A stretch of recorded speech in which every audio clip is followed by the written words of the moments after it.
Assalamualaikum warahmatullahi wabarakatuh. Selamat pagi anak-anak, bagaimana kabarnya hari ini? Alhamdulillah baik ya, ketemu lagi dengan Ustazah di channel SDMT TV. Pada kesempatan ini kita akan belajar tentang Muhammadiyah sebagai gerakan nasional pada mata pelajaran kemuhammadiyahan bab 6 di kelas 4. Jangan lupa like and share juga komen setelah melihat video Ustazah. Sebelumnya, perlu kalian tahu asal mula Muhammadiyah sebagai gerakan nasional. Muhammadiyah berdiri sebelum Indonesia merdeka, yaitu pada tanggal 18 November 1912. Sedangkan Indonesia merdeka tanggal berapa? Betul, 17 Agustus tahun 1945. Lalu, Muhammadiyah apakah tiba-tiba ada begitu saja? Tidak ya. Muhammadiyah ada karena ada orang-orang hebat, yaitu para pemimpin Muhammadiyah yang amanah dan ikhlas. Kemudian Muhammadiyah ini berdiri di beberapa kota di Indonesia, tersebar dari Sabang sampai Merauke, bahkan sampai ke luar negeri, seperti di negara Malaysia, Thailand, Singapura, Mesir, dan lain sebagainya. Kemudian, Muktamar Muhammadiyah yang diselenggarakan setiap 5 tahun sekali adalah sebagai ajang silaturahmi dan mengatur strategi ke depan dengan tujuan menjadikan perserikatan lebih maju dan berkembang. Lalu, apa sebab Muhammadiyah bisa disebut sebagai gerakan nasional? Yang pertama alasannya adalah karena Muhammadiyah jaringannya berada di seluruh wilayah dari ibu kota, provinsi, kabupaten, atau kota, kecamatan, ada di desa maupun kelurahan.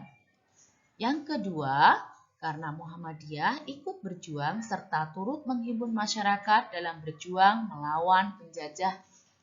Nomor 3, Muhammadiyah mengabdi dan membangun untuk kepentingan bangsa dan negara Indonesia, bukan untuk kepentingan pribadi atau golongan, yaitu dengan cara mendirikan AUM sebagai pengabdiannya dalam berbagai bidang.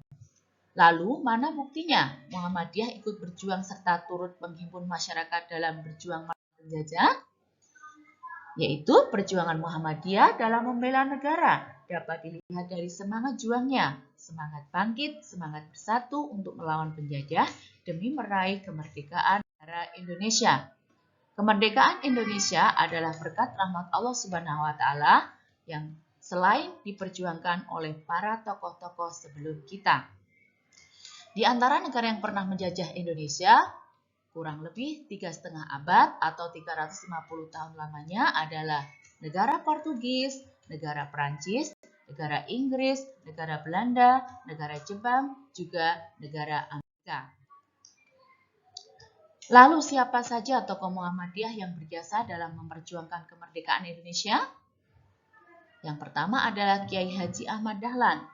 Beliau mendirikan Muhammadiyah juga aktif dalam memperjuangkan kebangkitan nasional melalui organisasi Budi Utomo. Yang kedua, Jenderal Sudirman, beliau aktif dalam perjuangan barisan peta. Ki Bagus Hadi Kusumo ikut merumuskan Pancasila. Kiai Haji Mas Mansur adalah barisan perintis kemerdekaan pada masa penjajah Jepang. Beliau disebut sebagai 4 serangkai dengan Soekarno-Hatta, juga Ki Hajar Dewantoro. Kemudian Kiai Haji Fahrudin, beliau adalah pemimpin kaum buruh ketika melawan penjajah Belanda. Cita-cita Muhammadiyah itu apa sih? Yaitu menegakkan dan menjunjung tinggi agama Islam agar terwujudnya masyarakat Islam yang sebenar-benarnya. Kemudian tekad Muhammadiyah adalah memberi manfaat bagi agama, kepentingan masyarakat, bangsa, dan negara tercinta, bukan untuk kepentingan pribadi perseorangan saja atau golongan tertentu. Muhammadiyah mengabdi dan membangun untuk kepentingan bangsa dan negara Indonesia dengan mendirikan AUM dalam berbagai bidang. Mana buktinya? Siapa yang bisa memberikan contoh? Oke, berikut adalah bidang, tujuan, dan contoh masing-masing AUM. Bidangnya adalah majelis tabligh, musola atau masjid. Tujuannya menghibur masyarakat melaksanakan kajian keislaman dan sholat. Contohnya seperti pengajian Ahad pagi di Ponorogo, kemudian jamaah sholat wajib di Masjid Al-Ihsan Ronowijayan, dan kegiatan di masjid-masjid atau musola Muhammadiyah yang lainnya. Yang kedua adalah di bidang pendidikan, tujuannya mencerdaskan anak bangsa. Contohnya ada playgroup TK Aisyah, kemudian SDMT, SD Muhammadiyah, SMP Muhammadiyah, Semaza, Unmuh Ponorogo, juga lain sebagainya.